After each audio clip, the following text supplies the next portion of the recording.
इन दिनों कई बड़ी फिल्मों के बीच हॉलीवुड की एक अपकमिंग मूवी को लेकर ज़बरदस्त चर्चाएं चल रही है, जिसका नाम है ओपनहाइमर। एक साइंटिस्ट की असली कहानी पर आधारित है। यह एक ऐसे शख्स की कहानी है जो दुनिया की सबसे बड़ी तबाही का कारण बना, और इनको फादर ऑफ एटॉमिक बम भी कहा जाता है। तो इसके बारे में जानते हैं। और ओपनहाइमर का क्या कनेक्शन है भागवत गीता से, तो इसके बारे में भी जानते हैं। आखिर क्यों बनानी पड़ी परमाणु बम, और क्या था अमेरिका का secret operation Manhattan. Oppenheimer Germany में एडोल्फ हिटलर के उदय को बेचैनी से देख रहे थे, जबकि अल्बर्ट आइंस्टीन और अन्य वैज्ञानिकों ने अमेरिकी सरकार को पहले नाजियों द्वारा बम विकसित करने के खतरों के बारे में चेतावनी दे चुके थे। वाशिंगटन कार्रवाई करने में धीमा था। 16 जुलाई 1945 का दिन था। अमेरिकी वैज्ञानिकों को एक ग्रुप मैक्सिको में एक टेस्ट करने जा रहा था, दुनिया की सबसे पहले सफल एटॉमिक बम एक्सप्लोजन का टेस्ट। इसे गुप्त रूप से टेस्ट किया जा रहा था। इस प्रोजेक्ट की डिटेल बाहर न लीक हो जाए, इसके लिए इसे मैनहट्टन प्रोजेक्ट के नाम से चलाया जा रहा था।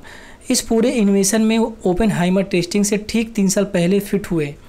ओपेनहाइमर एक अमेरिकी थियोरेटिकल फिजिक्स थे, जिन्हें अमेरिकी सरकार ने 1942 में अपने सीक्रेट प्रोजेक्ट के लिए कॉन्ट्रैक्ट किया। यही आगे चल के मैनहट्टन प्रोजेक्ट कहलाया। ओपेनहाइमर ने पहले परमाणु बम बनाने के लिए मैनहट्टन परियोजनाओं के हिस्से के रूप में राष्ट्रपति फ्रैंकलिन डी रूजवेल्ट के तहत स्थापित गुप्त लॉस एलामोस प्रयोगशाला का नेतृत्व किया। हिरोशिमा और नागासाकी पर बमबारी में हथियारों का इस्तेमाल करने से पहले उन्होंने न्यू मैक्सिको रेगिस्तान में पहले परमाणु बम का निरीक्षण किया, जिसका कोड नेम था ट्रिनिटी था। तो आगे इस फिल्म की बात करें तो जो इसके ऊपर बनाई जा रही है, तो इसके बारे में जानते हैं।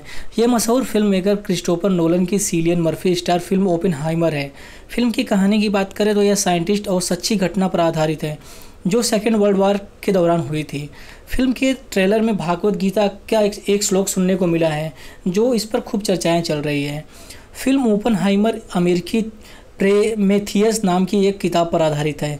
यह किताब रॉबर्ट ओपेनहाइमर की बायोपिक पे है। रॉबर्ट ओपेनहाइमर एक भौतिक वैज्ञानिक थे। उन्होंने अमेरिका और जर्मनी के बीच हुए सेकेंड वर्ल्ड वॉर में एक महत्वपूर्ण भूमिका निभाई थी। बताया जाता है कि वह मूल रूप से जर्मन यहूदी थे, लेकिन विश्व युद्ध में अमेरिका के साथ खड़े थे।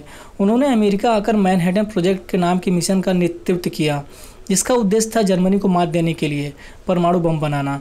बताया जाता है कि रॉबर्ट ओपेनहाइमर को साहित्य में दिलचस्पी थी और रुचि उन्हें भागवत गीता को तक लेकर थी। वह इसे बिना अनुवाद किए पढ़ना चाहते थे, इसलिए ओपेनहाइमर ने संस्कृत सीखी। उन्होंने जब अपने बनाए परमाणु बम का पहला टेस्ट 1945 में किया था, और उसे तब जाकर उन्हें इससे होने वाली तबाही का एहसास हुआ। इस टेस्ट का अंजाम देखकर ओपेनहाइमर को भागवत गीता का एक श्लोक याद आया। उन्होंने कहा, मैं मृत्यु बन गया हूँ। यह बात महाभारत युद्ध के दौरान भगवान कृष्ण ने कही थी।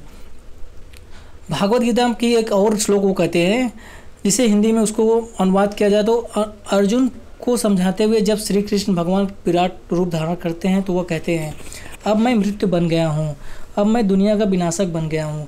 यही बात ओपेनहाइमर को परमाणु बम परीक्षण के दौरान याद आई थी। ओपेनहाइमर द्वारा कही गई ये बात जिंदगी पर आधारित फिल्म में एक डायलॉग के रूप में बनकर सामने आई थी।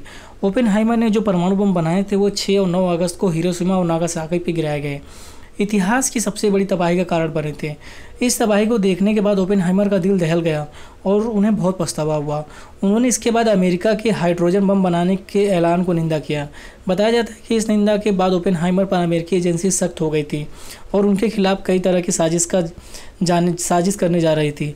उन्हें जर्मनी का एक जासूस साबित करने की कोशिश भी की गई थी। हालांकि